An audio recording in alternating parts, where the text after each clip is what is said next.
Eh bien, bonjour à tous, heureux d'être là sur cette vidéo avec vous pour ce week-end particulier, week-end du 11 septembre. Il se passe quelque chose près de Lille, Dunkerque, Saint-Paul-sur-Mer et sur ce petit village dans lequel je suis en ce moment. J'ai été invité à participer et à intervenir pour encourager les artistes, les encourager dans leur créativité, les encourager dans leur façon d'exprimer ce que Dieu a mis sur leur cœur, aussi bien dans l'exhortation, dans la profondeur de la parole de Dieu que dans la profondeur de l'amour de Dieu. Le thème de dimanche, parce que nous aurons un culte artistique à Saint-Paul-sur-Mer.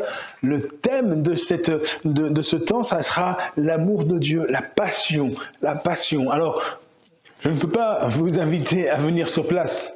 Quand cette vidéo sera en ligne, le week-end sera déjà passé, mais je vais vous faire un petit résumé de tout ce qui se passe. Nous sommes ici invités par Marina et son association EALT, Église Artistique Lève-toi, et c'est dans ce cadre-là que nous allons recevoir des artistes. Nous allons essayer demain de leur faire du bien, mais en même temps leur permettre de nous exprimer, de nous partager ce que Dieu leur a mis sur le cœur et aussi de pouvoir s'interconnecter. Amen. C'est beau ce que Dieu fait. Si tu te sens seul, peut-être avec ton art, avec le talent artistique que Dieu t'a donné, inspire-toi de ce qui est fait ici. Organise là où tu es et nous, on va te donner un coup de main, un coup de pouce si tu as besoin pour que là où tu es, tu puisses glorifier Dieu avec tout ce que Dieu a mis sur ton cœur, dans tes mains, dans ta tête, tout ton être entier. Alors, sans plus attendre, la suite de la vidéo.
Nous voici dans ce lieu qui va voir aujourd'hui des artistes se regrouper, parler ensemble, partager ce qu'ils ont fait. Vous voyez ici déjà quelques tableaux derrière moi et c'est organisé par l'association EALT. Là, vous voyez ce panneau, hein, EALT.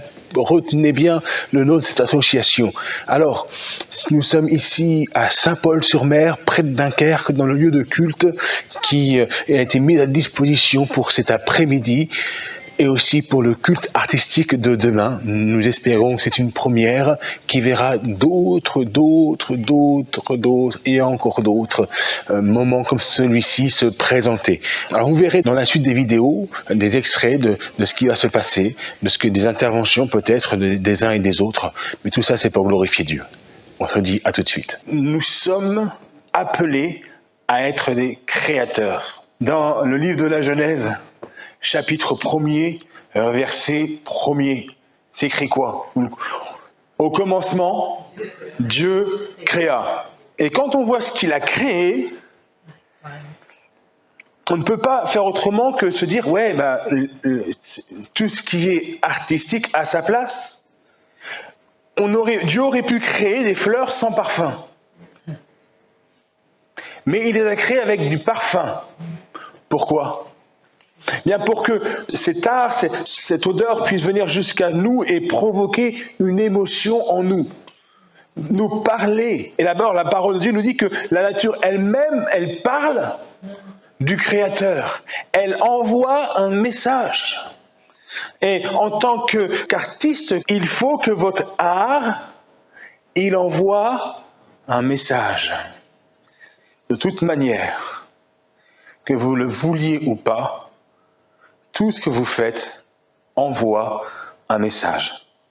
Ce qui devient intéressant pour nous, en tant qu'artistes chrétiens, c'est d'être conscient de cela et de faire en sorte de porter le bon message. Moi, je vais vous parler de EALT. C'est dans ce cas de figure-là qu'on est rassemblés aujourd'hui. Voilà. Donc, EALT, Église artistique Lève-toi, ce service-là, eh bien, il est dans le cas de figure de ce regroupement d'églises. Mais il s'adresse à tout artiste chrétien qui veut vraiment faire quelque chose, servir Jésus-Christ. Voilà, qu'est-ce que la mission libère? En fait, Arts Release, c'est parce qu'on veut voir les arts libérés dans l'Église et dans la mission, et les artistes libérés d'être les enfants de Dieu, et vraiment rentrer. Et pour cela, il faut que les artistes sachent ou être, comme on dit, disciples de Jésus, sachent d'être enfants de Jésus, mais il faut que les églises et les leaders de l'église comprennent comment être les mères et pères spirituels des artistes aussi, pour l'accueillir vraiment, le faire grandir dans leur foi. Oui, ouais, c'est ça. Notre cerveau, il l'est pas, mais les gens aussi. Moi, c'est monsieur qui va parler. Ah, ça y est, c'est bon. Bon, voilà, moi, c'est Alain, mon épouse Corinne. Voilà. Tous les deux un peu artistes. On fait beaucoup de peinture. On est artistes. Ouais, artistes. Peinture aussi. Alors, je vais juste dire une petite chose, en fait. C'est le Seigneur qui nous a fait nous rencontrer. Ah, j'allais le dire, ça. Ouais. On est artistes dans l'âme, depuis notre naissance, quand même. Et on vient, à notre conversion, au début de notre conversion, on s'est rencontrés. On est issus tous les deux du drame du divorce, chacun de notre côté. Donc, on s'est convertis à ce moment-là, à peu près. Et c'est dans l'église qu'on s'est rencontrés. Et c'est l'art qui nous a rassemblés. Ah bah voilà. C'est vraiment le Seigneur qui nous a... Du coup, voilà, donc depuis 92, moi j'ai repris la peinture plus sérieusement en 92. Je me suis converti aussi, alors je ne sais pas, c'est une réaction de cause à effet, j'en sais rien, toujours est-il que ça s'est passé comme ça. Et puis voilà, donc moi j'ai commencé à peindre avec mon petit bonhomme de chemin, pareil pour Corinne. Depuis toujours, j'aime l'art. J'étais quelqu'un, quand j'étais petite, qui était tout le temps distraite j'étais dans mon monde, quoi. Je veux dire, voilà. On apprenait une poésie à l'école, je la mettais en chanson, voilà. J'ai fait de la musique. J'aimais beaucoup dessiner. Je dessinais beaucoup quand j'étais adolescente, enfant et adolescente. Et pendant un cours d'art plastique à l'école, on a travaillé la gouache. Mais j'avais jamais peint de ma vie. Et ça m'a énormément plu. Et je me suis appliquée à faire le travail qu'on m'a demandé. Et je me souviens très bien que le professeur avait mis plus de points à l'élève qui avait travaillé au feutre qu'à moi qui m'étais appliqué à peindre, parce qu'il avait dit priorité à la peinture. Donc du coup, il m'avait augmenté les points. Et puis, du coup, je me suis mise à peindre certains dessins que je faisais. Les couleurs, Et donc j'ai une page Facebook, c'est Harmonie, mon nom d'artiste. C'est mon beau-frère qui s'appelle Maroni aussi, qui m'a dit pourquoi tu ne prendrais pas Harmonie, c'est un anagramme de notre nom de famille, quoi. Et je trouve que c'est vraiment bien. Voilà. Alors celui-là, par exemple, je l'ai appelé Espérer encore, parce que c'est l'espoir. Au travers de ma peinture, je veux exprimer le caractère de Dieu, ce que Dieu est, ce qu'il fait. Donc là, dans l'espoir, dans le désespoir, on peut encore espérer pendant le Covid. Ça, j'ai fait ça pendant le Covid. On peut encore espérer parce que on a un espoir en Dieu, quoi. Un souffle nouveau. C'était une nouvelle toile avec une nouvelle forme d'expression. Et je sentais vraiment que le Seigneur, il me donnait un souffle nouveau dans mon art. Et voilà. Et celle-là, je l'ai appelée Choisir la liberté. On est libre en Jésus et là, on voit tous les mouvements et la liberté. J'ai fait un essai, je suis là, toutes les couleurs. Mais Ça, c'est celui de Joseph, celui-là. C'est celui de Joseph. c'est le châle de Joseph. Là, c'est plutôt couverture. Ouais, c'est couverture de Joseph, il a dit. J'ai fait un essai, bon, bah.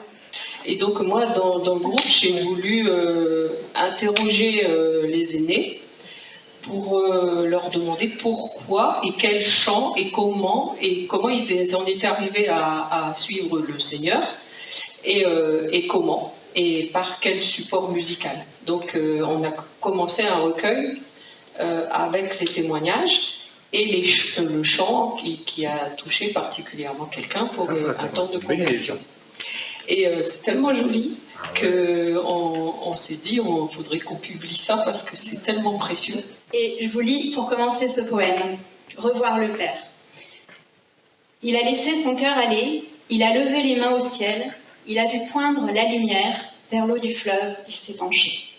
Je veux revoir la maison du Père, assez de virages, machine arrière. Je veux revoir le visage du Père, j'en ai assez de mordre la poussière. Il a revu tous les lacets qu'il avait éloignés du Père. Il a crié « Je suis lassé de me blesser aux cailloux de la terre ». Toute la journée, le dos cassé, sous le poids d'une douleur étrangère. Toute la journée, traîner nu-pied, ne plus compter les heures de misère. Je veux revêtir les souliers qui m'attendent dans la maison de mon Père. Je ne veux plus jamais errer comme un mendiant, loin de tous mes repères. Il a mis de côté ses plans, ses raisonnements et ses pensées. Il a jeté aux orties les gants de l'amour-propre et de la vanité. Il s'est soumis à la voix du Père. Il ne fait plus ce qu'il voulait. Toute sa vie pour lui plaire, il s'est offert à la joie d'aimer. Le véritable art ne vient pas d'une obligation. Le véritable art vient du cœur. Le plus bel art qu'on puisse voir chaque jour, c'est la création de Dieu. Car Dieu n'a pas fait sa création par obligation, mais il l'a fait avec amour. Et justement, ça me parle beaucoup, justement, avec amour. Pourquoi ? Parce que j'aime beaucoup faire la photographie. J'aime beaucoup les photos de paysages, de bâtiments, de beaucoup de choses, vraiment. Et personnellement, ça me passionne énormément. La photo, j'ai commencé à faire la photo, j'avais au moins 7-8 ans, j'étais parti en colonie. Et il y avait quelque chose qui m'avait intrigué, c'était un chat. Moi, j'aime beaucoup les animaux. Et j'avais à l'époque un appareil Kodak jetable. Et à ce moment-là, j'avais pris un chat noir et blanc, je me souviens très bien de la scène. J'étais à la Chapelle d'Abondance, en montagne, en Haute-Savoie. Et j'ai pris au moins 10-15 photos de ce chat. Et tellement que j'étais fasciné, je voulais trouver la bonne photo. Et quand j'ai fait voir les photos à mes parents, ils m'ont même dit c'est vrai que t'as fait que ça comme photo. Oui, papa, maman. Voilà.